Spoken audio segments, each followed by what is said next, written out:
What's up, pendejos? It's your boy Uncle Hammy. I am completely unprepared for today, but we're gonna do it anyways because I said I was gonna do it. I'm always coming on here bitching and saying this streaming thing's difficult. Ain't no joke, dude. Just getting ready and being prepared. So, a couple of house cleaning things before. And sorry, I'm 9 minutes late. I don't like being like, dude, look at my hair. What's going on? But I got a lot of hair. No joke. Okay, so we're going to do some things together today, something maybe even a little bit different. But before I get going, let's take a look at the YouTube channel. We're at 177 subscribers. Nice. I'm feeling pretty stoked about that. Now, I'm streaming on Twitch and YouTube right now. And that's my dog Kamala, and that's her butt. She's digging around. I got done eating Taco Bell in here so she could smell it. And so now she's rooting around for, even though I didn't eat over there, she's rooting around for bits. And I don't blame her. I like bits too. But she can smell it and it's making her nuts. So, how you doing, Twitch? I'm old enough to be, most people on Twitch, I'm old enough to be a grandfather probably. And you do not want to see my face. I understand that. But if I could stream to Twitch and YouTube at the same time for the same money, why would I not do that? So that's why I'm here. You don't have to like me. But if you do, I appreciate you very much. I'm not one of those guys that are like, oh, Gen Z. Brr, brr, brr. I'm not going to tell you what to do. I don't give a shit what you think. And I like the younger generations personally. So I'm not a boomer, Gen X, but I know we all look the same to you. That's okay. When I was your age, I saw people like me. They all look the fucking same too. Okay, what are we going to do today? Well, this is something I kind of want to look into. So I thought today, one of the things we're going to do was we're going to look into this Truth Social thing. Now, I know it's been up for a while, and people have talked about it till they're blue in the face. But I haven't explored it at all. Now, I have a presence on Twitter. I used to have a much larger presence on Twitter, but I created a new account under this name, Uncle Hammy. And I think I have like 2 followers. I don't really tweet to it very much. I don't really use Twitter very much. I scroll on it, and I probably sometimes troll on it.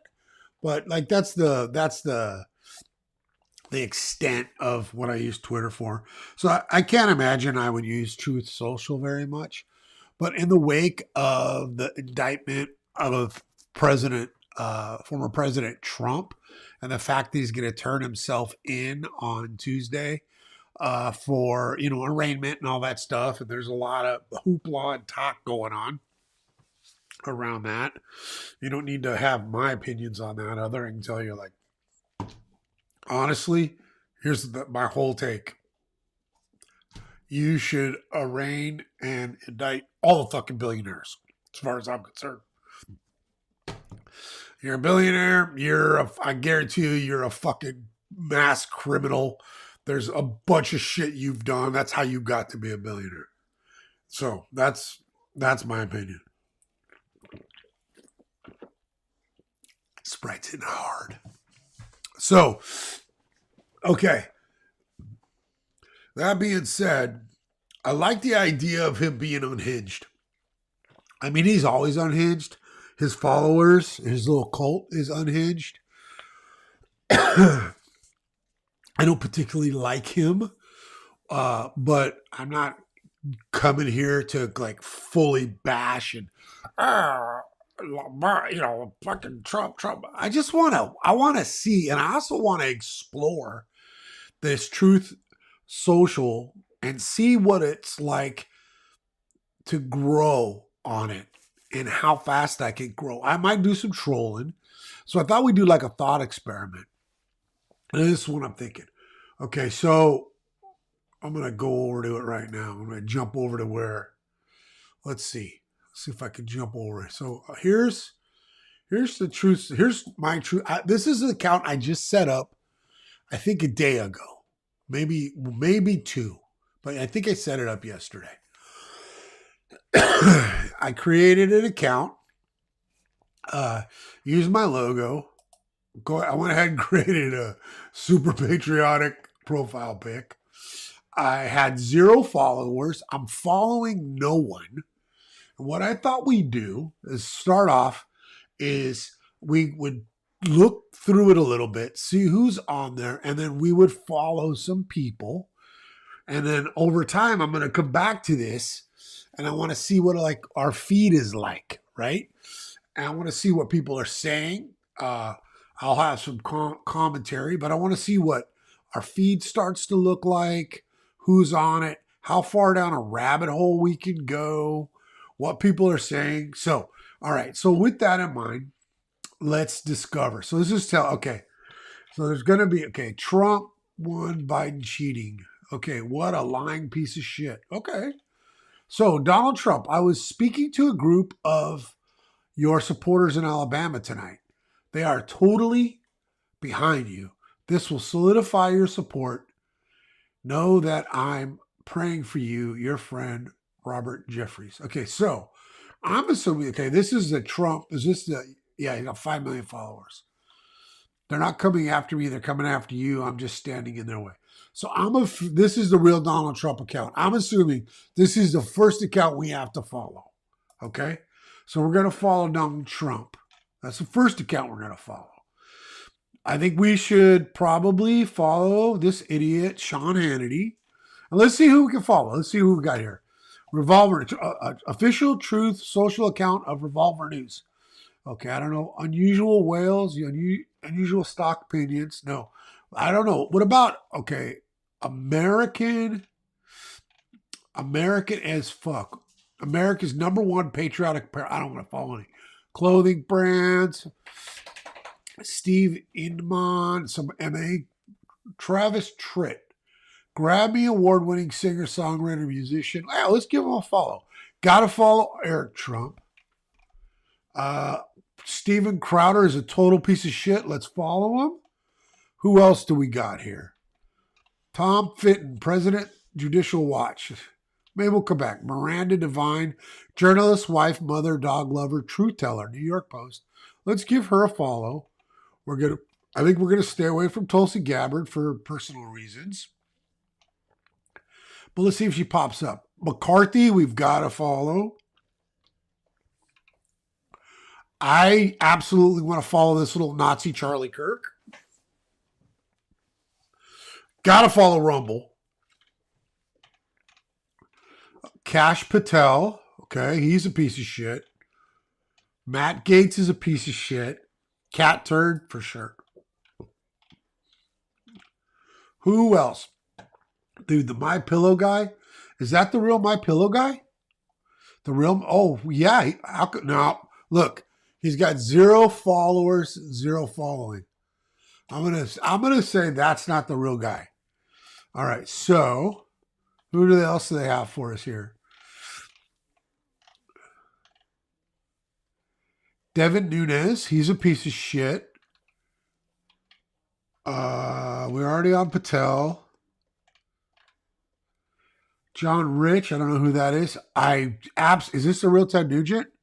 Yeah, we're gonna follow that piece of shit. Lara Trump, we're gonna follow her. Gonna see what we're building. We're really building ourselves a night. We should I think we should follow the official Truth Mobile page. Jim Jordan's a garbage person. Denise D'Souza is a garbage person. Newsmax is a criminal organization. All right. We're building up. We got a who's who of pieces of garbage. Stephen Miller's a Nazi. Breitbart is a criminal organization. I feel like we should follow Melania Trump just to see what happens. All right. So we got some. So now what do we got? All right. They're giving us more people. So let's go back to see what we get. We'll go back to this is going to take us to the homepage. Come on, Truth. So I'm not, wait, you're not following anyone. I just followed a bunch of people. Okay, it says I'm following 22. All right. Profile. Oh, I didn't show you. I didn't share my profile with you guys. Uncle Hammy's weekly podcast fearlessly exposes societal lies and provides evidence-based discussions on politics, culture, and current events. Discover uncomfortable truths about the world we live in. So here's my thoughts, man. I'm gonna try. I'm gonna just keep posting my content that I normally post on like other places. Oh, what is this? Check out. I'm gonna bring this over. I forgot I could do this. Watch this. Watch this. I can add to broadcast. Jennifer Berger Coleman, you're brave for getting into that trash heap. I know, sister. I am. I am. So this is what I'm thinking, Jen. If you're still there, I'm going to just try and grow and engage. And if you follow me, like I have a pretty big TikTok following, and I could be a little aggressive there. Rest of I have a decent size Instagram, pretty good size Facebook following for those social platforms. But what I want to do is see how I grow on this platform. Now I'm going to engage, okay? And I'm going to be me, but I'm going to push my content. And I also am going to try to engage in a way. Oh, how can you not be gruff? How can you not be gruff with the Nazis? I'm going to be, okay? But Jim, and I appreciate you being here. I'm usually just talking to myself, right? Like, so I appreciate the engagement. I'm gonna be like, I want to infiltrate. I want to be an interloper. That's the thing. I want to take my thoughts and my ideas and push them out on a platform where I'm really not going to be welcome. Now, I might just get completely smashed to bits, but I think I'm enough. I don't know. I want to engage. Now, I'm going to try and not fight and jump into conversations that I'm not a part of with a lot of my own personal opinions that are going to cause a big ruckus. Now, maybe I will. I don't know. What my thought process is I counteract thoughts that I see with comments and commentary from sources that are educated and thought-provoking and well-known. I don't know how that's going to last. I don't know if it's going to work, but I'm going to give it a try.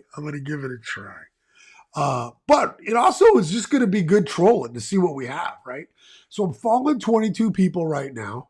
I haven't posted anything yet. Man, this guy's a piece of shit too. Let's see if I have any. What happens? But I do. You already suck, True Social. Where's my feed? How come I don't see a feed? So Trump. Well, I guess if I pick a topic. Okay, so what do we have here? Trump 2024 MAGA. God Almighty reigns. Eagle's nest has landed. I don't know. I guess what do we do? Do you just put, I don't know how this works. Do we just put, okay, so what is this? MAGA fact checked. From Rumble. This is from rumble.com. Let's see what this bullshit is.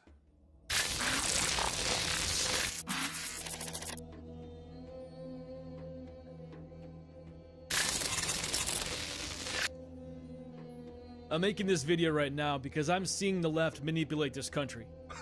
CNN, MSNBC, ABC, all those mainstream leftist-driven news stations that have people so brainwashed they can't even think for themselves anymore. With this election, people could very well see at midnight in 2 All right, you're already an idiot. Okay.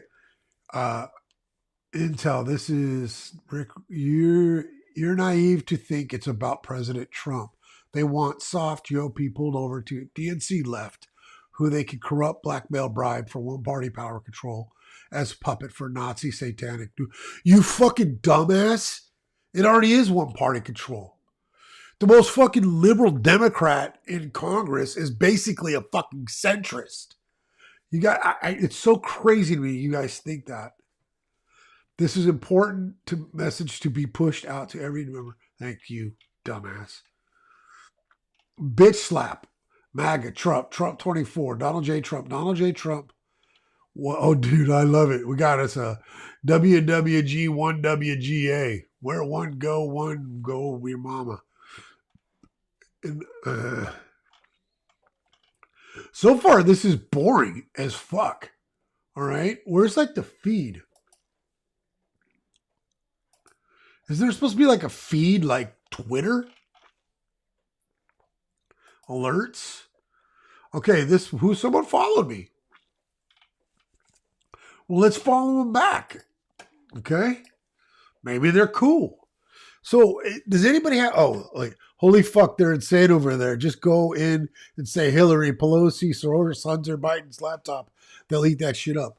So, Jen, you know that I'm building content that kind of will feed to these monsters, just like from some of my YouTube stuff, some of my conspiracy shit. Like it's gonna feed these people. I'm gonna see if I can draw them out. Now, just for you, so you know, I think one of the things I'm gonna do is I'm gonna start posting a lot of videos from the communist economist Dick Wolf. And that's one of the things that I want to do and see how it goes. But I may tag it under like MAGA type stuff, like act like I'm part of the tribe. And hey, have you guys seen this? Check it out and see where that goes. That's one of the theories, one of the thought processes I have right now. So in fact, in doing that, let's take a look at a video and then we will decide if we're going to post it over there. But I want to see this. Okay. Because some areas that would like maybe make sense is I know how a lot of those guys do not want us over in the Ukraine, or not in the Ukraine, but like giving money to the Ukrainians. And I kind of fall in that category a little bit. Like, it's not that I want to shit on the Ukrainians at all, and I'm not a supporter of Russia or definitely of Putin, but like I'm definitely not a supporter of what I think is really going on over there, which is just completely feeding the military-industrial complex. Like we're taking all our older surplus weapons. We're not giving the new shit, right? We're giving it to the Ukrainians and we're practicing war, right? So like every time a bomb or bullets are used over there, they have to be replenished with new stuff in the US. And so that just adds more money to, and that's kind of what is tweaking the fact that they say we're not having inflation is because we're spending so much money in the military industrial, the military sector. Look that up, okay? But we get to see how these weapons work without risking. We get to see the failures, how they work. And the lives that are being lost aren't Americans, right? So it's really quite a nice opportunity for us to see what is going on. Now, there's a lot of people on the very extreme far left that feel that way. All right. So it's an area where there's some intersection, right? There's some intersection there. So let's take a look. I actually want to see there was a video I wanted to watch from Wolf about and I think I'm going to push some of his content over there to see how it plays without making a big deal. But let's take a look at this video here standings involved. Let's take a look at this video about response to why did Silicon Valley Bank collapse. I want to see watch this with you guys. This is Richard Wolff from Democracy at Work with another Wolff Responds. Well, I'm sure you're all aware, how could you not be, of the By the way, I love this crisis sweeping the United States over the last week. It's been building a long time. It is a very serious problem in our economy, is not going to go away anytime soon, and its ramifications are going to be with us for months and years to come. So here is an effort to understand what happened, why it happened, and what it means. All right. Let me begin. This is another crash of the private capitalist system in the United States. Guys, look right here. Well, you can't see it because I got the see if I can do it this way. Look right there at the book. See where it says Marxism? Do you think they're gonna pick up on that? Because that's the kind of shit I want in the video. You think they're gonna pick up on that? All right, let's keep going. It's not just a crash of the banking system. It's not just a crash of the middle level banks as opposed to the big mega banks in New York and so on. There are efforts to make it small. Don't be fooled. This is a breakdown in a basic part of the economy. Yep. The reason the president immediately got involved and major changes were made in the first weekend after the crisis hit was because the government understood, as it has to, that the risks here are economy-wide, I dare say global. Yeah. And they had to act quickly. Yeah. And their actions are quick actions, which will almost certainly need to be adjusted as the mistakes involved, the misunderstandings involved show up and have to be dealt with. So here is roughly what happened. This requires briefly reminding you what a bank is and does. Basically, the banks, the commercial banks in this country, take in deposits for which they pay very little and lend them out, make investments with those deposits, Right. and hopefully make a good return on them, because then using other people's money, namely the depositors, they can earn a profit for themselves. And that's what banks are in the business to do. Their job is not to manage the monetary system of this country upon which we depend. Their job is to make money for the investors in that bank. That's a very strange way to organize a system we all depend on, but that's what capitalism is. Yeah. And the problem with the Silicon Valley Bank, the major bank that crashed, of the three that crashed pretty much at the same time, Signature Bank in New York, and one other financial institution. Here's what happened. Suddenly, over a period of, by the way, suddenly 6 months. So here's a so question. Not suddenly in terms of yesterday. Here's a question I have. Do I just post this content like most people do? Or do I take the snippets, the content I'm going to make later from this longer video when I create like my shorts and my shorter stuff that's got me in it, and do I post that, right? Because I'll let the cat out of the bag if I do it that way. But maybe that's the way I do it. I don't know. I could use some feedback on that. I'm going to have to think about how I do that. And maybe I do a little combination of both. Last week, over 6 months, deposits out there in California, in Silicon Valley, shrank. They shrank because high tech is not delivering the kind of blockbuster returns that it once did. That's part of the reason why we have had, over the last 6 months, almost 500,000 workers in high tech, many of whom are in California, lost their jobs. And if you don't have a job and you don't have a big income, you don't make those deposits into your bank, often made by the employer for you. Deposits were shrinking. At the same time, one of the major investments that bank made, government bonds, were falling in value, because that's what government bonds do. Yeah. When interest rates go up, their value goes down.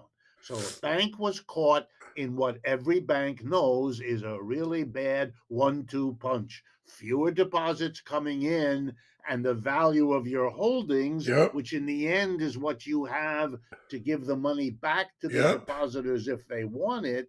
This was not working right. Right. That bank's leaders could have and should have understood the dangerous position they were in, made it clear to everybody involved, Yeah. the little startups that depend on that bank out there, the people whose savings and whose liquidity is in the bank. Here's something interesting. This is how it actually affected us. The company I work for, we're in the construction industry. We're a subcontractor doing a bunch of work for a contractor. I'm not going to name names. They're a perfectly fine company in the Bay Area, and it came time to like they needed to pay us for work that we had done. You know, we're on a billing cycle, and I think the bill for us it wasn't horrifically large, but probably $150,000. It's a lot of money, but not to us. To us as a company, that's kind of a normal sort of payment. And they got caught up in this banking crisis problem. They bank with Silicon Valley Bank, and their money got tied up, and they're in the middle of it, and it's affected us, financially. Now we're going to get taken care of, and it's getting worked out. But like this is an absolute like not just theoretically something that happened, and only these tech bros that it happened to. I'm talking about working. So if this happened to a contractor, right? Like some working, like the contractor has uh, all these subs and all these subs that they pay. We're a sub. All the people underneath that umbrella, that's working class people, guys. That's that. If you, that's me. That's working class people. I don't work with my hands anymore, but I did for like a couple 3 decades. And like, there's people all over that job site wearing hard hats and yellow vests that are affected by it. That's how This is how this stuff affects the working man and woman, and they thems. The region, the government, all of them. They didn't. That's the problem. They didn't. Here's the second problem: the government regulatory apparatus, the commissions, the offices in the government whose job it is to regulate these banks, they were off their job too. After the great crash of 2008 and 9, we went through a big procedure to make the reforms and the rules tighter, just like President Biden said in the aftermath of the collapse of Silicon Valley Bank. But here's what always happens: the reforms are agreed to, they're fought by the banking industry. As soon as the fight is over, if they've weakened the proposed regulations, they're happy, but they never stop. They continue to try to pick at them. The reforms adopted after the crash of 2008 and 9 were therefore relaxed under Trump. Did the Biden administration, when it came in, really deal with this problem? Fuck no. No. Republicans and Democrats are busy doing what they do in moments of crisis, blaming each other. Yeah. It's useless. They're both responsible, either for not doing the regulations in the first place or for finally passing them in a weak form, and then for allowing the weak reform to be undone later through the activity of lobbyists and donations to the politicians. The story is so old and so repeated that I don't want to bore you with telling it to you again. But that's how it happened, and that's why it happened. Now, what will the consequences be? Yeah, that's what I want to know. Well, I've already mentioned our leaders blaming each other. That's useless. Right. By the way, to come up with yet another set of reforms, which is probably what will happen, only to see them weakened as they go through the Congress, which will almost certainly happen, and then to watch a year or 2 or 3 from now when they are weakened further by a pliant government. I think that they're going to eat this shit up on truth. I think if they actually watch it, they're going to eat this shit up. I might just be, I mean, because your average person's going to be thinking about it in the terms of us versus them and them seeing this happening under a Democratic president watch. They're going to, I think this, if I can get communists and leftists, if I can get leftist theology somehow infiltrated, it would be fantastic. That would be fantastic. That's what's in store? Answer, yes. So that piece of theater is part of what we're going to see now. But we're going to see other things that ought to worry everybody. The most dynamic sector of the American capitalist system has been the high-tech sector. That's where we have been able to be at the forefront of production in the world. The only country elsewhere coming close to us now is the People's Republic of China. This is a catastrophe for high-tech startups. Their ability to raise money is going to be worsened. Their banking relationships are going to have to be redone. Anxieties about this, about the weakness of others involved with high tech. This is very bad news, not just for small startups, not just for Silicon Valley, but for the whole American economy that has been in many ways carried by the high tech sector, Yeah. which here was damaged. That's one serious consequence. Second serious consequence. Around the world, where the United States is in an increasingly precarious situation, we have advertised to the world that among our largest banks, let's remember, Silicon Valley Bank is the second largest bank to collapse in American history. Wow. We're talking about a bank with that. tens of billions of dollars. Yeah, a huge. big deal everywhere in the world. Yes. It failed. It collapsed. Yes. It wasn't clear to the rest of the world that it was anywhere near collapse. So there are questions of secrecy, perhaps, or knowledge not being available. Yes. You know what that says to an investor everywhere else in the world?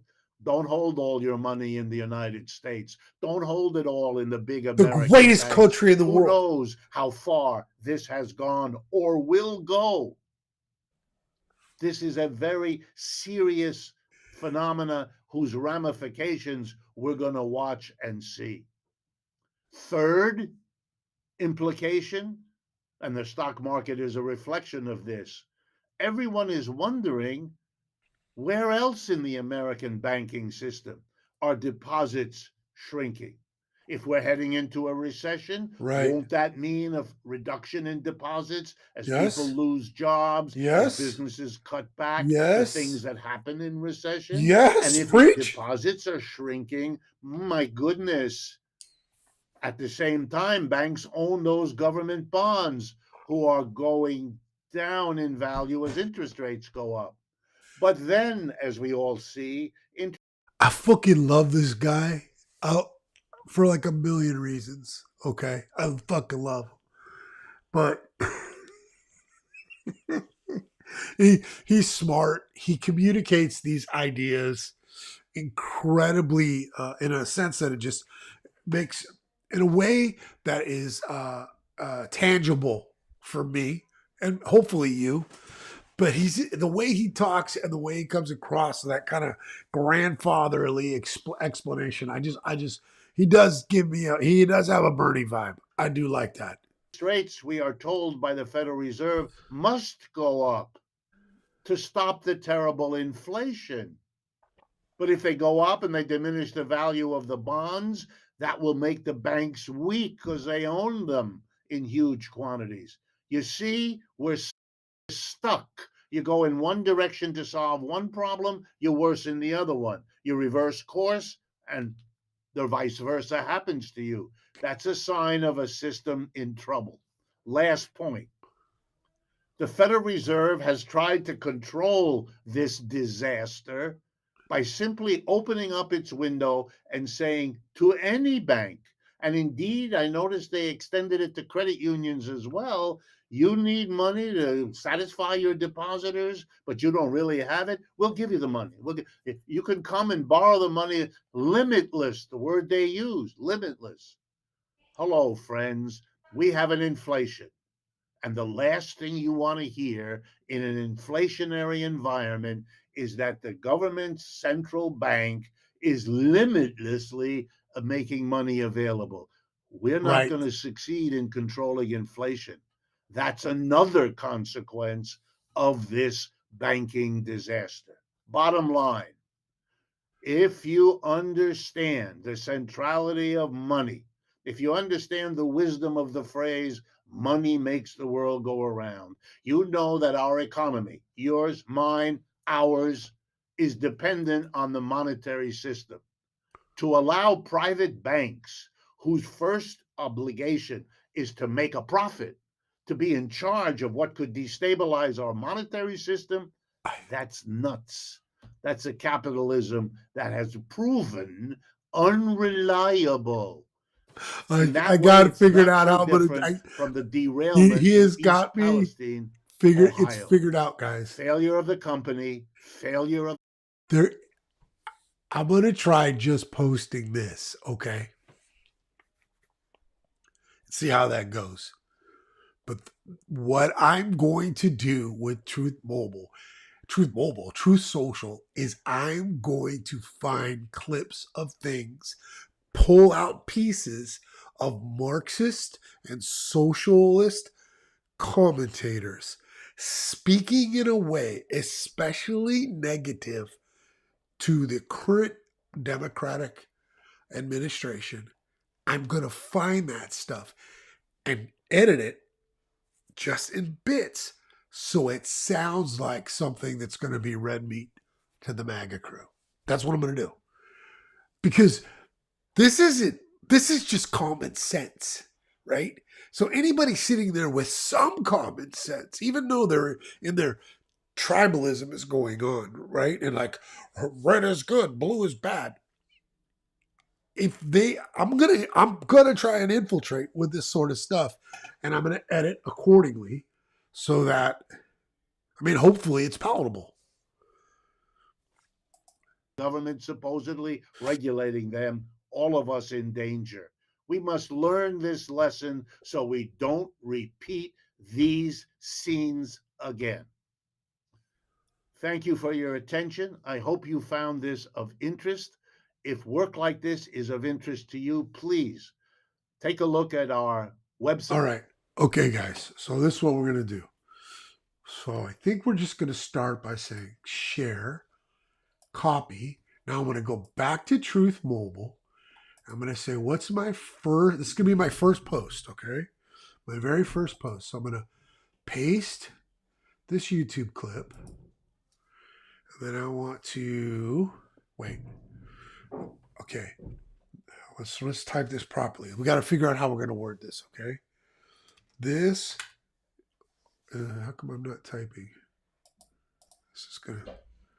This is a must watch.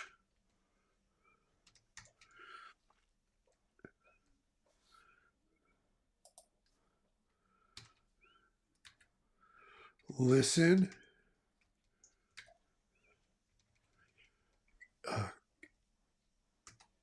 economics professor. Okay, economics professor Richard Wolff. See, how are we spelling it the right way? Yeah, 2 F's. Wolff.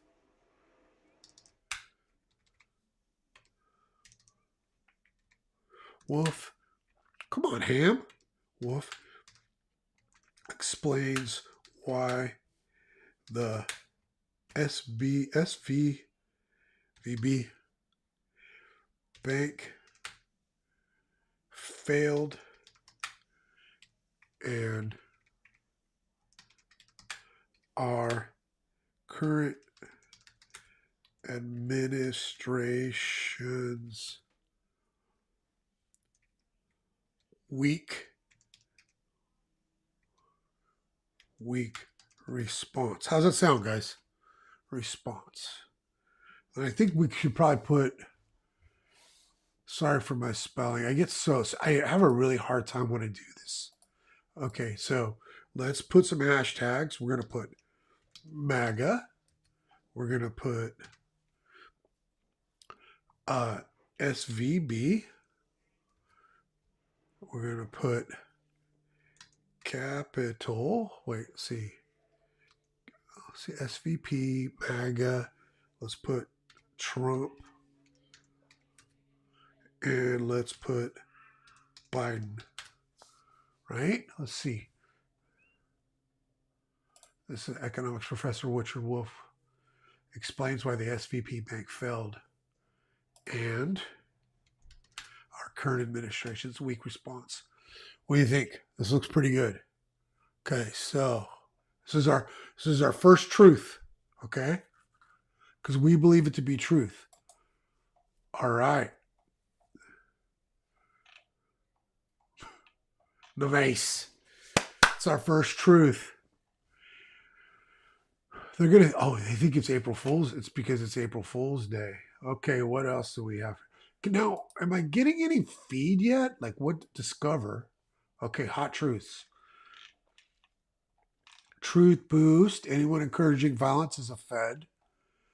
I don't disagree with that. I gotta be honest. Okay, this is what happens when you allow bad actors to steal elections. Let's see. What is it? Gateway Pundit. Are we just shitting on Obama? Okay. Biden brag. Representative Marjorie Taylor Greene says she is going to New York to protest in Trump indictment. Okay.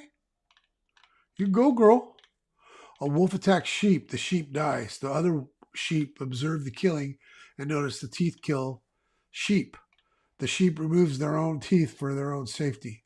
That makes no sense. That makes zero sense. I got a question to me. I didn't understand. I don't. Huh? What? So I want to comment? Now, let's not. Okay, what does this idiot say? Michael T. Flynn. Ooh, I think that's someone we might want to follow. That unhinged fuck. We definitely got to follow her crazy ass. The real pandemic is how stupid everyone is. I think this includes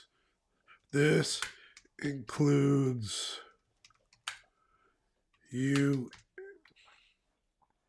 and me. We are part of everyone. Huh? Do.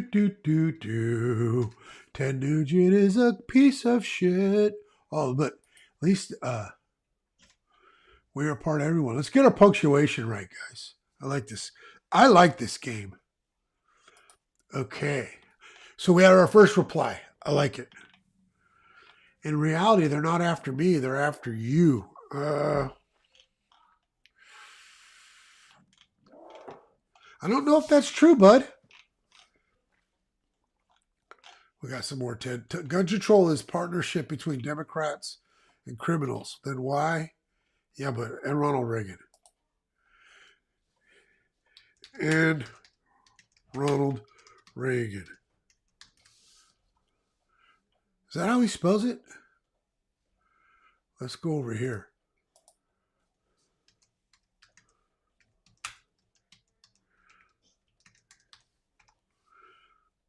Yeah, okay.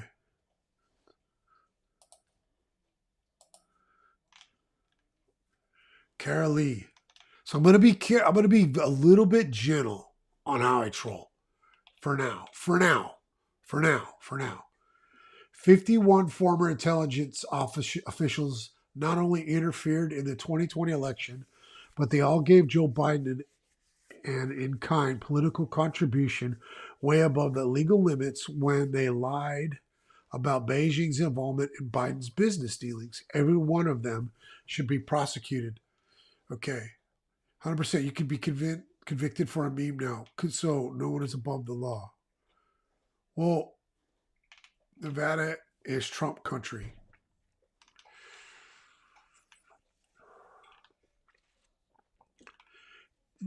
She's still bitching about this. This Carrie Lake for Arizona governor.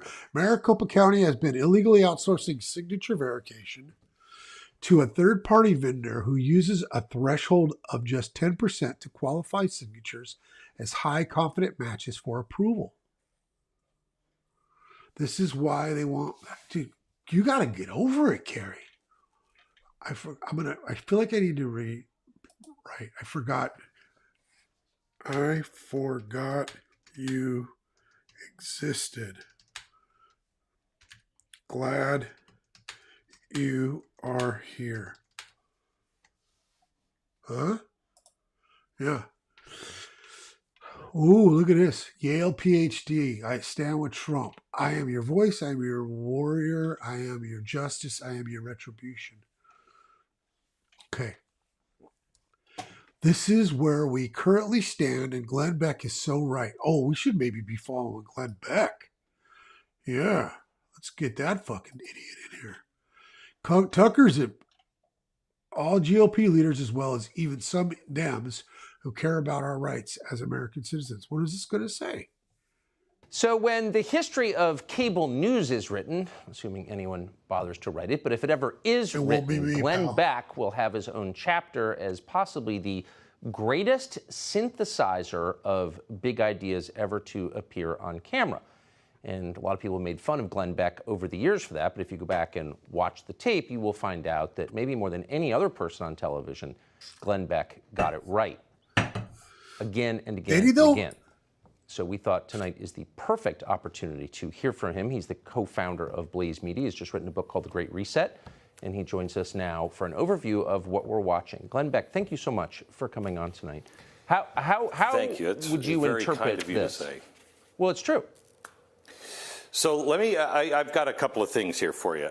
Let me just go through. I'm going to bring I think a different perspective. Please, Glenn, go through We have the banking crisis. They say it's fine. It's just beginning. Yesterday, we had the Saudis and Brazil and China enter a deal to where the petrodollar is over. Brazil and China are going to trade in their own currency. That's the beginning of the end of our currency. That means a dollar collapse. That means we become Venezuela. We will have war with China. We will have war with Russia and Iran. We have the restrict bill. We have social media and our NSA and everybody else in bed with each other, silencing people. We, of course, have the raccoon dogs, which we all know is bullcrap. And now this week, we have a new gun grab that they're trying to do. Biden and his family taking money from the Chinese. What do you think this Donald Trump thing is really all about? The America that we knew, the fundamental transformation that started in 2008, is finished. We are no longer viewed as a superpower. We are now We're not a superpower anymore, guys. That's why. An elderly, we're Joe Biden just walking into the twilight. What this is all about, I believe, is trying to inflame this country. They've wanted violence from the right from the beginning. They can't wait it. They need it. Because if we strike out, look at January 6th, the day they're letting the shaman out of prison, because it was all trumped up, thank you, Tucker Carlson, for revealing this. The day they're letting him out, they do this to Donald Trump. They want you to strike out. Why? Because then they can close the cage. I'm going to make another prediction for you, Tucker. This is how they're spinning. Don't be violent. Don't do what you did, because they know it's bad for them. That's how this is fucking brilliant. This is fucking brilliant. This is how they're spinning it. is absolutely brilliant because they know if there's riots, they don't want this giant clash in the streets. That's bound to happen. I got to tell you guys, I'm all fucking for it. There's nothing I would love to see more than a bunch of MAGA dum-dums fucking locking horns with NYCPD hogs wearing badges, crashing fucking shields and batons. I will sit and eat. I got a case of fucking popcorn ready to go off. If and when that happens. You said I got it right. Well, everything I've been talking about since 2008, this is the time. I'm going to make a prediction. By 2025, we are going to be at war. We are going to have a new dollar, a currency that it probably is coming from the central bank. We'll have a currency collapse, and we will live in a virtual police state. I know that might sound crazy to a lot of people. It's not far off. You do now, you Bill stupid. of Rights is gone. Nobody is paying attention. Where are the Republicans? Where are the decent Democrats that can see this is insanity? Donald Trump. Democrats are fucking Republicans 20 years ago. The fact he knows it's one big giant fucking grift. Both sides. He knows. And fucking frankly, he's part of it. He just stokes the fire for one side of the fucking grift. The reason why this is going to help Donald Trump, and that's why I don't think they're doing it so he can't run. They're doing it because they want people to strike out. Please turn to God, repent, pray for our country, pray for peace. Put on the full armor of God. But here's what they miss. Donald Trump is not even a person anymore. He is a symbol. He is a symbol of the average, everyday guy that keeps getting screwed every single time. Watches other people. He's a fucking billionaire. Guys. He shits in a gold toilet. He's not you. Screw up big banks, screw up their companies, and get away with it. They see people all the time doing stuff that they know if they did, they'd be in prison for 20 years. But because they're not part of the elite, they get away with it. Donald Trump has taken arrow after arrow, and that's why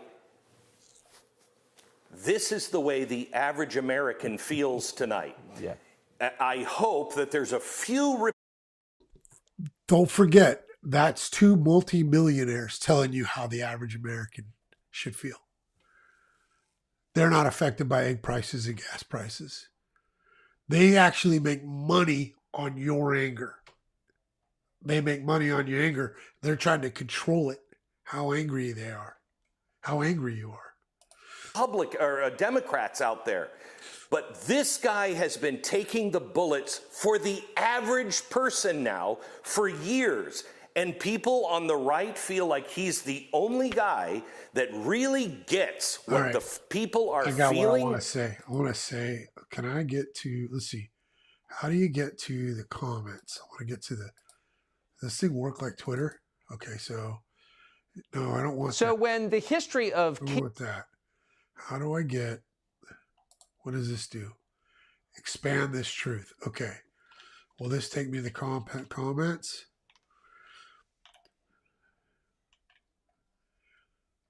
Okay. Nothing like... So I have a comment I want to make. I just want to see if anybody's in there. All right. How do I post a comment? Okay. Nothing like... All right. Nothing... like two multi-millionaires up. It'll autocorrect. Talking about a billionaire telling me an actual average blue collar American citizen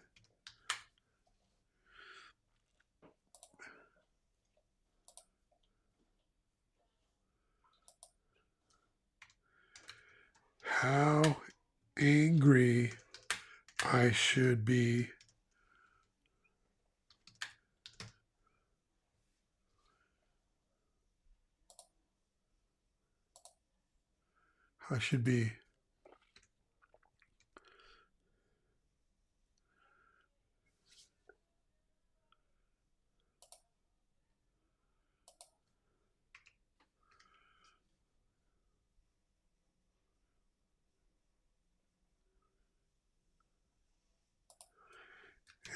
what I should or should not do about it. They all benefit but us.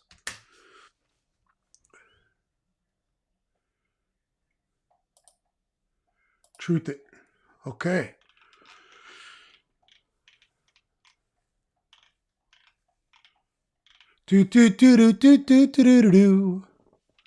Okay. Because everything I just said, I fucking believe. I'm not trolling. I'm just trolling with the truth. Trolling with the truth. What is this? Okay, so let's go back to the home. Let's see what happens. All right. That's home. That's some Uncle Hammy stuff. Let's go back to Discover. Hot truth. See what's the biggest reaction from the community. Okay, how come it's the same stuff? Alerts. I don't have any alerts. It looks like I don't have any privacy. You always allow users you follow to start a new chat with you. Save and continue. Okay, that's cool. My profile. I got some stuff under my belt. Do we have anything in settings we need to adjust? Alerts. Discover. Home. All right, let's go back to Discover. April Fool. Let's see. Okay, let's go. Let's see some more people to follow. I don't want that fucking. What do you guys? Louder Crowder. Let's see what Steven Crowder has to say. This is his bullshit on Rumble. His fucking Bug Club.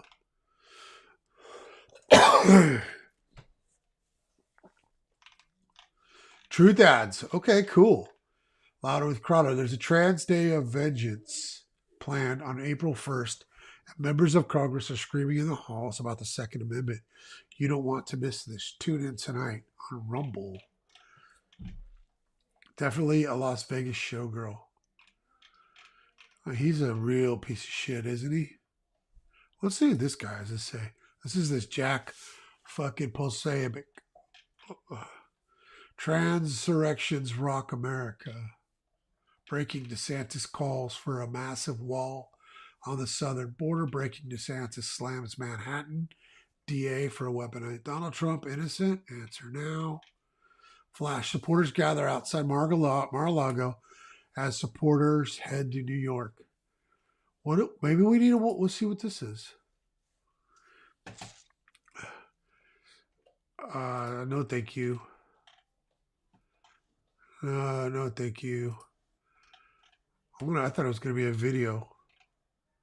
This guy's got Twitter's open source code reveals U.S. government can intervene with recommendation algorithm.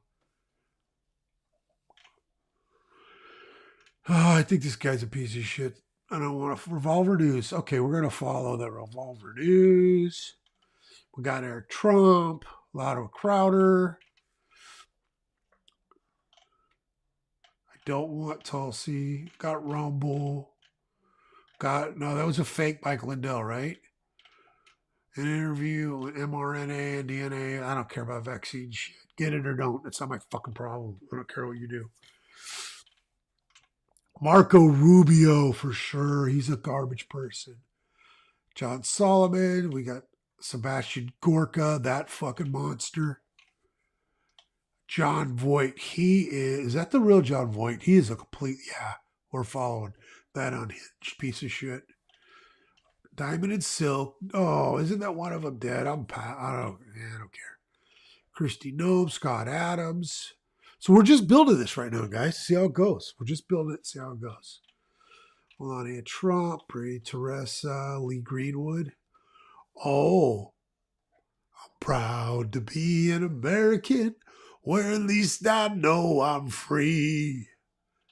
I'll pass. Donald Trump Jr. Is this meme for general? No thanks. Pronouns hero. That's stupid. El Donaldo Trumpo. Okay, hot truths. Anyone encouraging violence is a Fed. This is the new thing. So I guess they get it. And that might be true.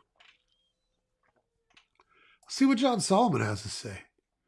How come he has 0 followers and he's following 0?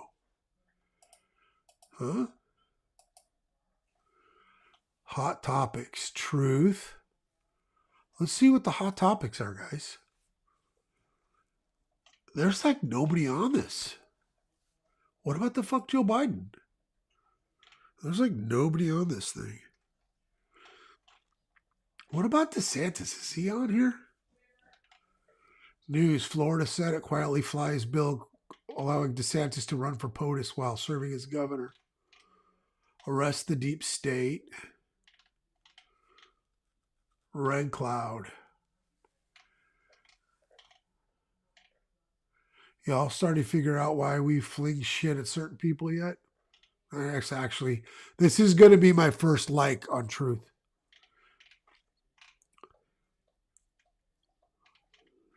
Okay.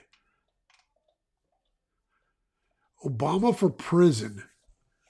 How hasn't it been like fucking 8 years since he was a president?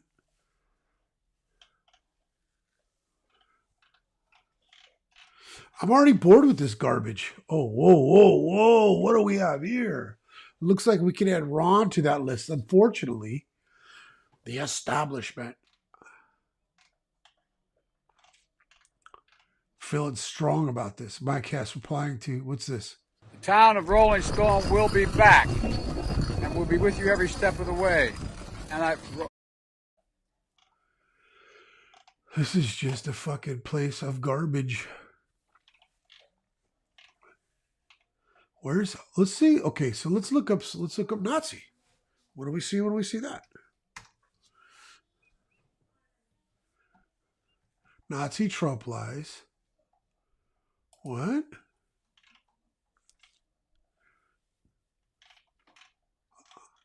Okay. What? Soup Nazi. Did not see that coming.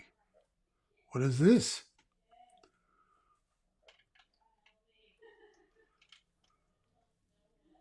Excuse me, area top or a bottom.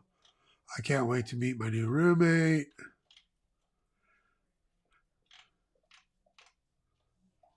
Okay, this is someone trolling. All right. What's this? This is the actual soup Nazi. All right, we know. So far, this is garbage. Free Trump.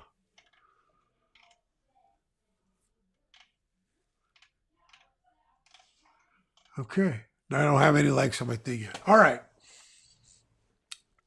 I think that's enough with the old Truth Social today. I'm already bored with it.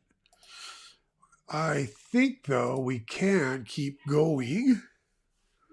How long have we been streaming? About an hour. I don't know if I want to do a little more content.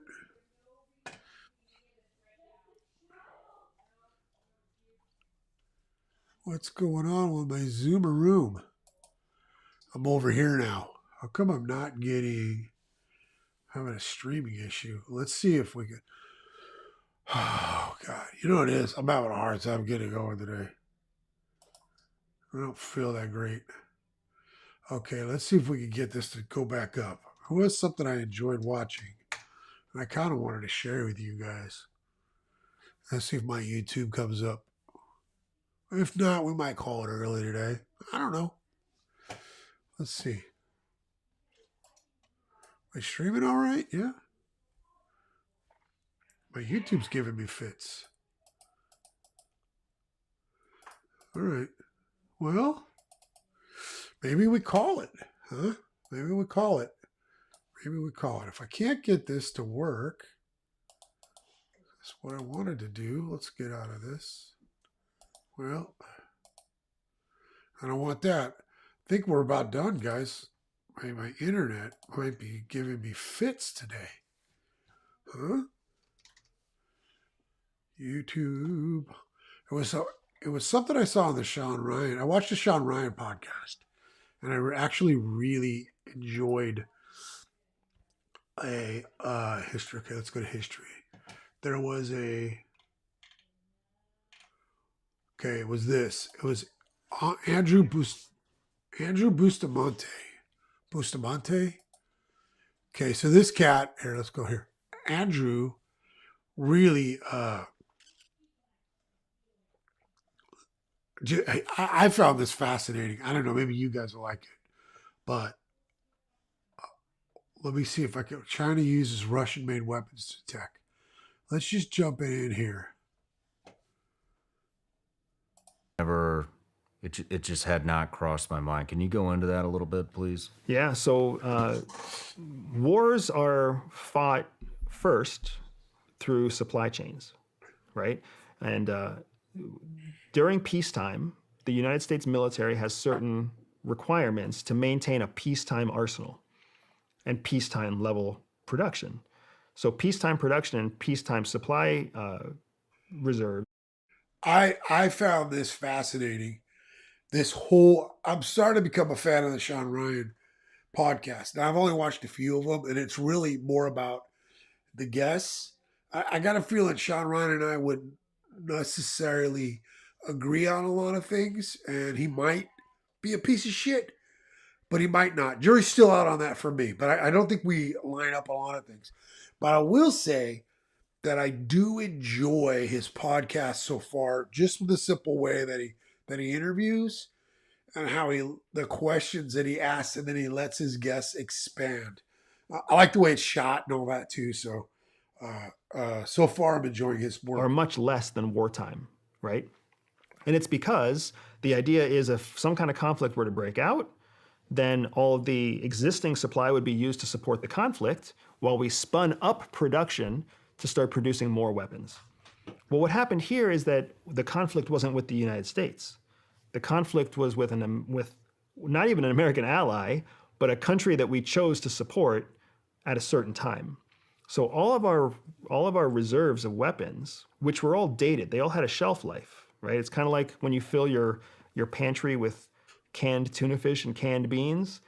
You know, as soon as a snowstorm hits, you use that first because you want to use it up, right? You don't want it to expire. So we sent them all of these dated weapons.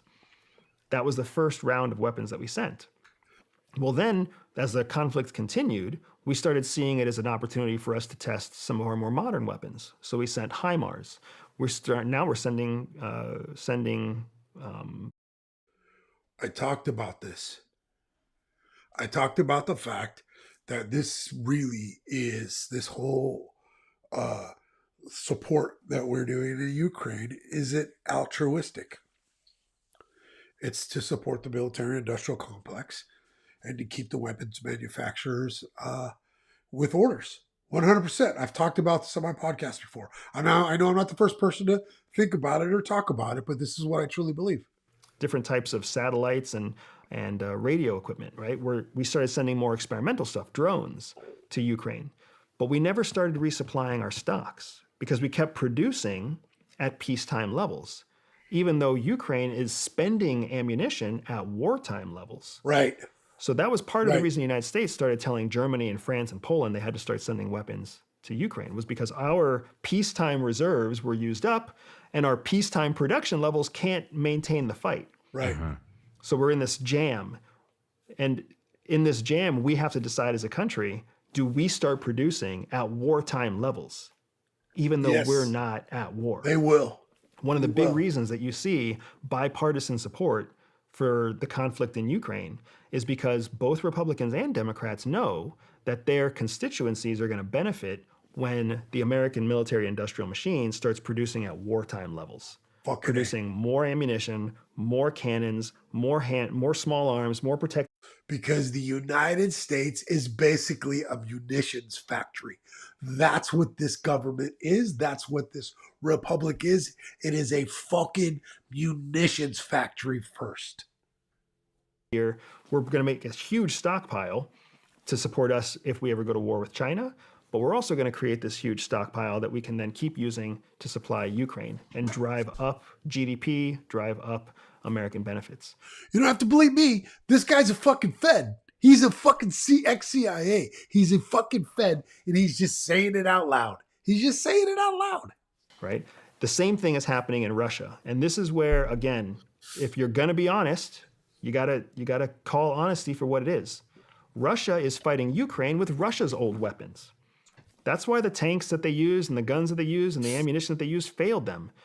We sent our surplus and our stockpile to support Ukraine. Russia used their surplus and their stockpile to launch an invasion. That's why it didn't work. Now, all of Russia's best stuff, Russia's a little bit like us. They create weapons. They invent weapons. They also manufacture weapons, but the main source of their income is in exporting those weapons. So for the last 25 to 30 years, Russia's been exporting their cutting-edge weapons and their dated weapons. They've been exporting them to places like China.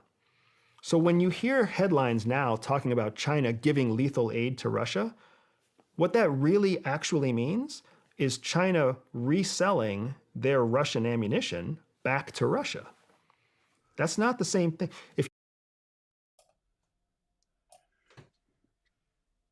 Russia sold their excessive weapons to China, and now China is selling them back to Russia so Russia could use them in the Ukraine, because Russia cannot build weapons fast enough to resupply for their war. This is all about using munitions for both countries and having to fucking restock them. America has given advanced weapons to Ukraine, essentially on a lease basis, right? We have given Ukraine better weapons than they previously had, and we're giving them our weapons. The lethal aid that people are trying, that the newspapers and the White House are trying to say is a red line of some sort.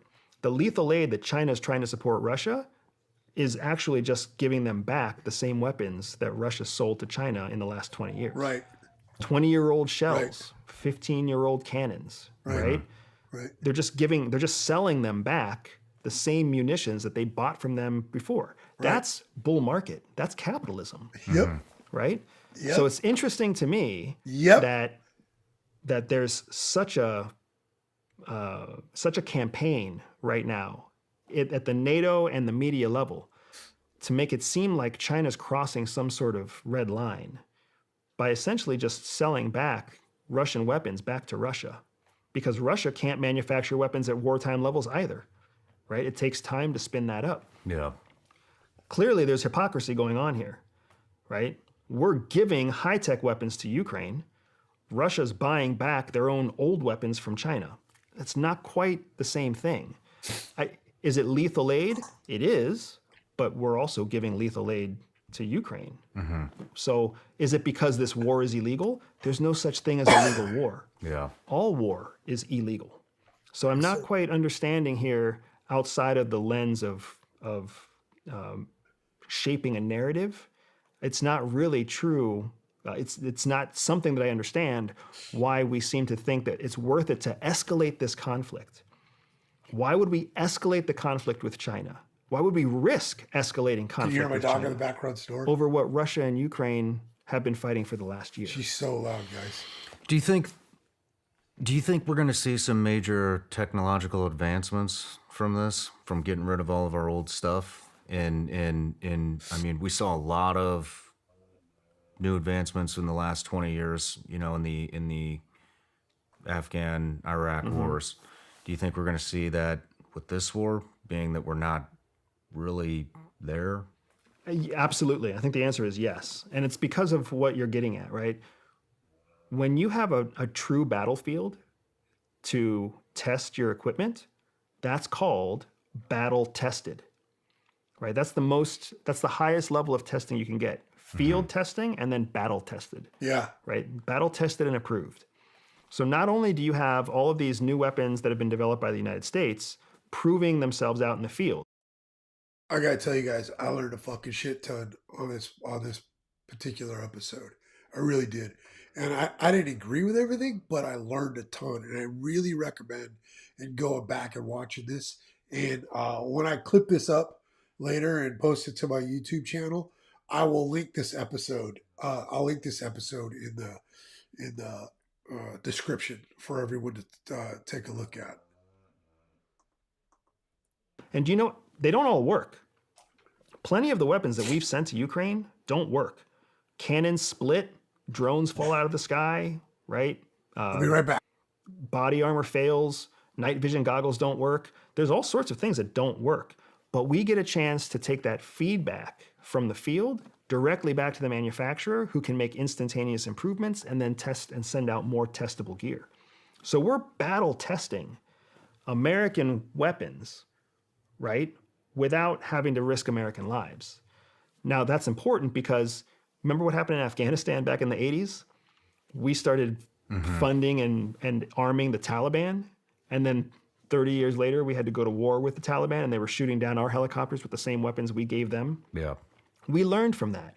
We don't want that to happen again. So when we give our old weapons and our experimental weapons to Ukraine, and they break or get used up in Ukraine, we don't ever have to worry about them coming back to bite us in the future.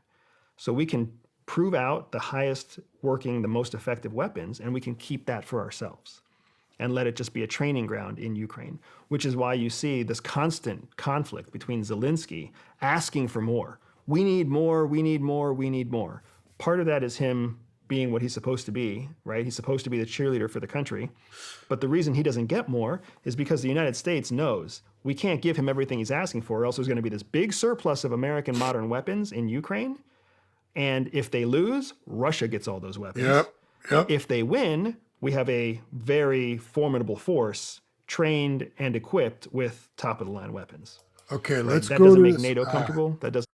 Let's go to this other part. That World War II, there was China proposing peace in Europe with Russia. What you guys want to watch? Let's watch this one. Okay, let's see what this is like. I haven't watched this part. I didn't get this far. Has threatened nuclear missiles. So are you totally discounting that? I don't totally discount the use of nuclear weapons. I will say that the probability of a nuclear weapon going off in the United States is extremely small. The probability of a nuclear weapon going off in a NATO country is extremely small. It doesn't make any sense for Putin to use a nuclear warhead in a country that guarantees war with the United States, that guarantees retaliation with the United States. That doesn't make sense. Fair enough.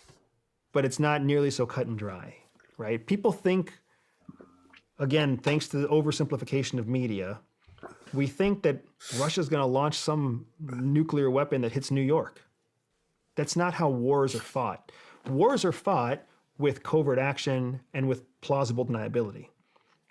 So what happens if a small yield nuclear weapon goes off in Kiev? There you go.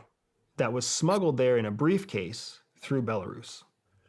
That's a much more likely outcome. Who takes responsibility for that? Who does NATO hold accountable for that? Yeah. Right? The only facts, the only evidence you would have are a blast in Kiev, no missile, no source that you know of where it was deployed from, and maybe you can track it back to crossing the border from Belarus, but Belarus isn't at war with Ukraine. Belarus is a proxy for Russia, but you can't hold Putin responsible for what Belarus does. You have to hold Lukashenko responsible for what Belarus does.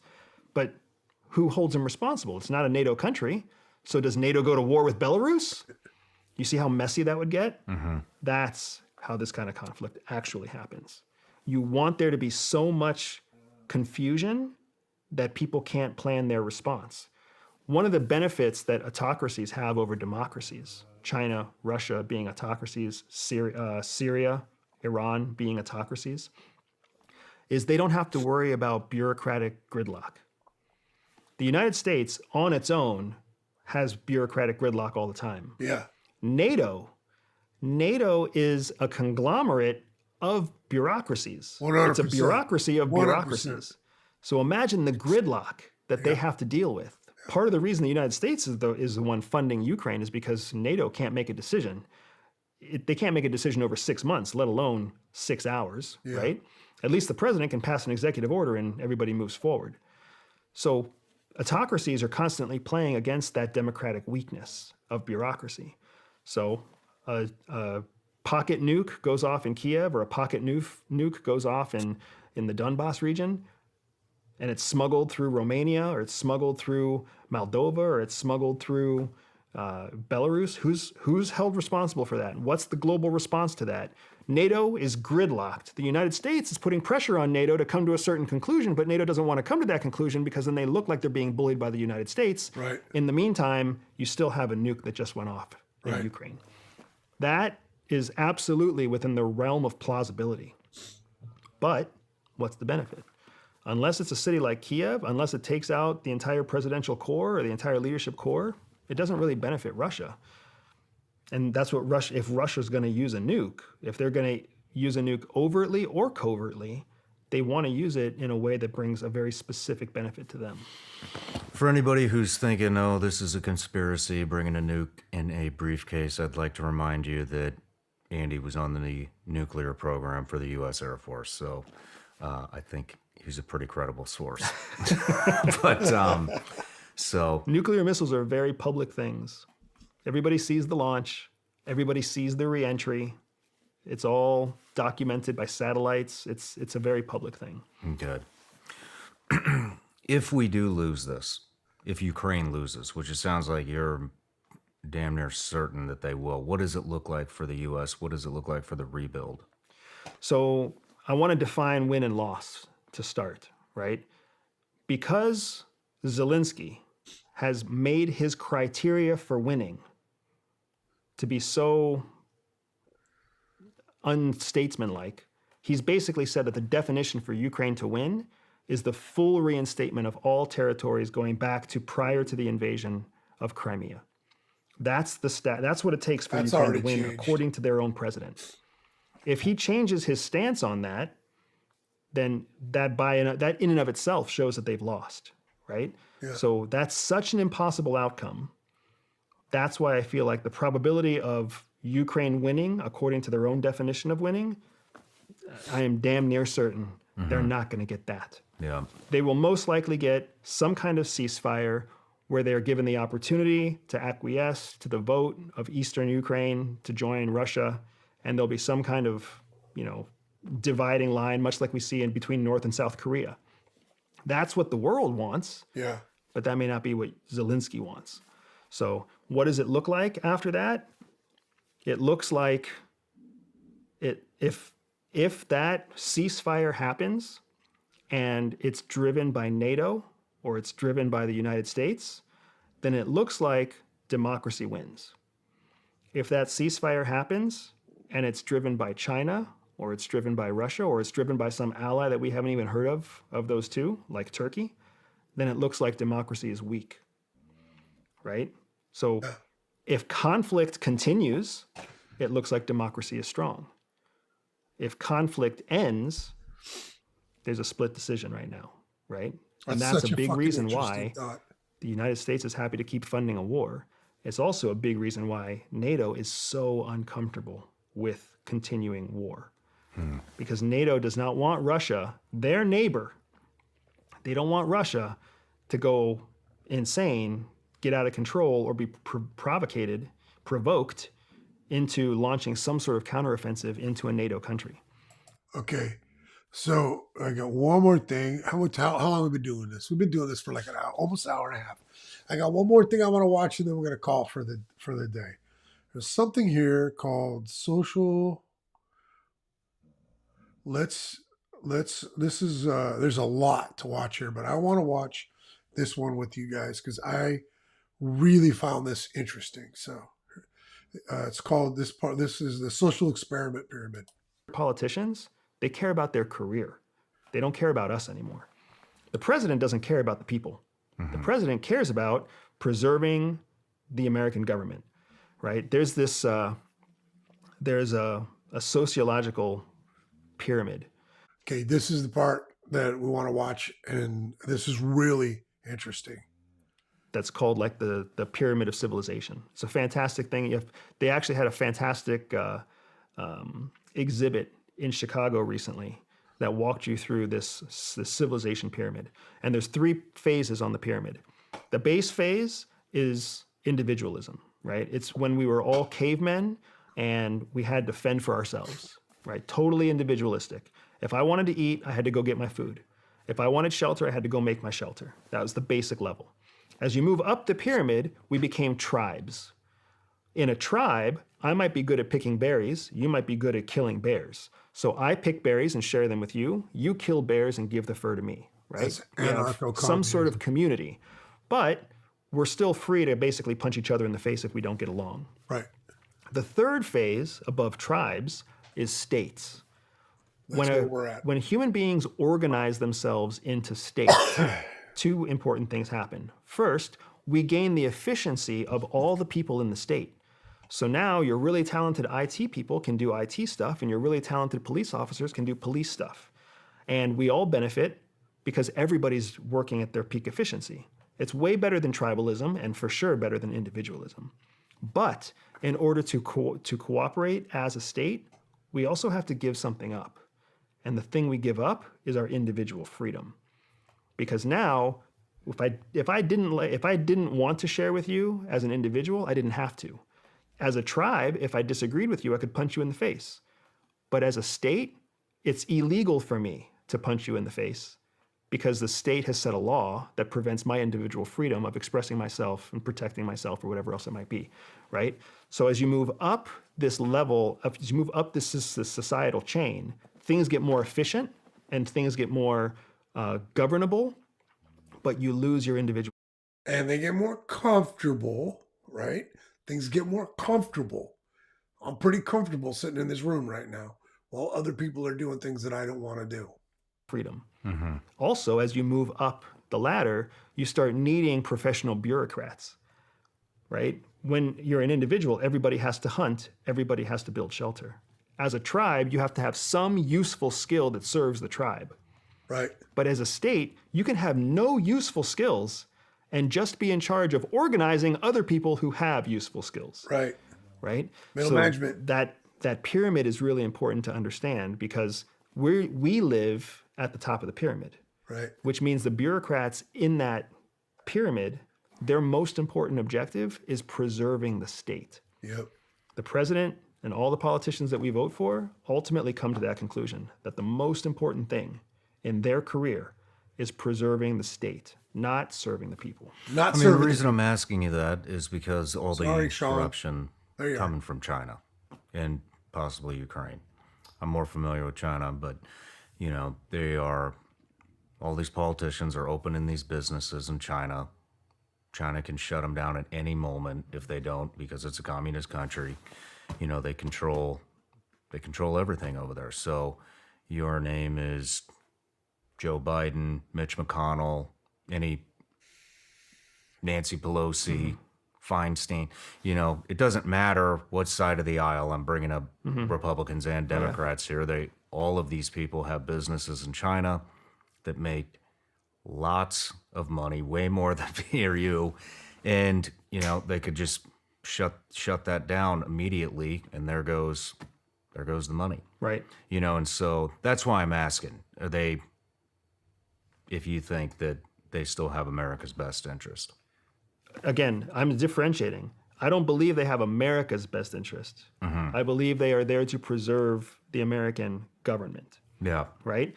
So it's a nuanced difference, but here's an example, right?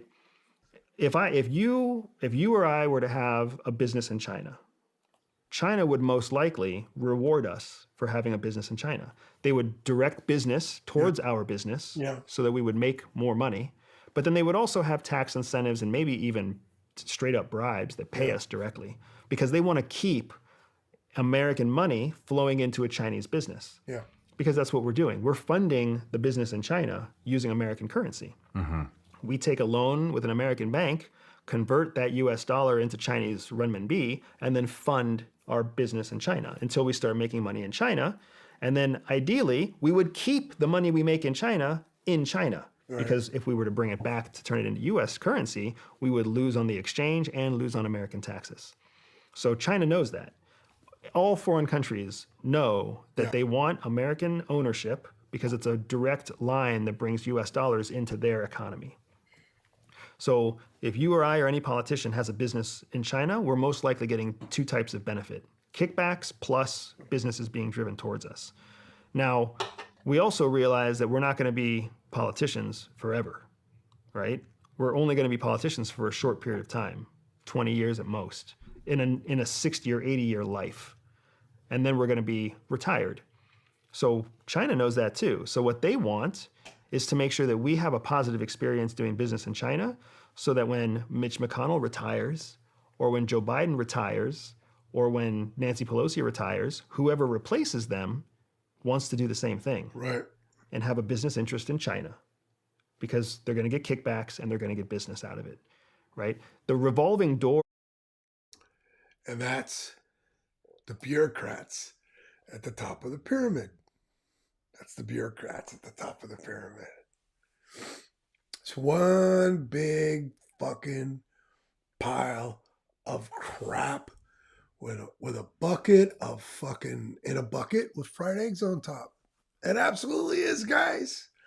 I'm a big fan of the tribalism, which is basically anarcho-communism. Well, and that's a topic for another day. How long have we been streaming today, guys? Oh, we've been streaming for 1 hour and 32 minutes. That's pretty good for me. I got other shit I want to do today, so I'm going to call it a day.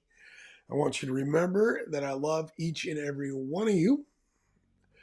Thank you, Jen, for jumping in the chat with me today and making it a little more interactive and fun.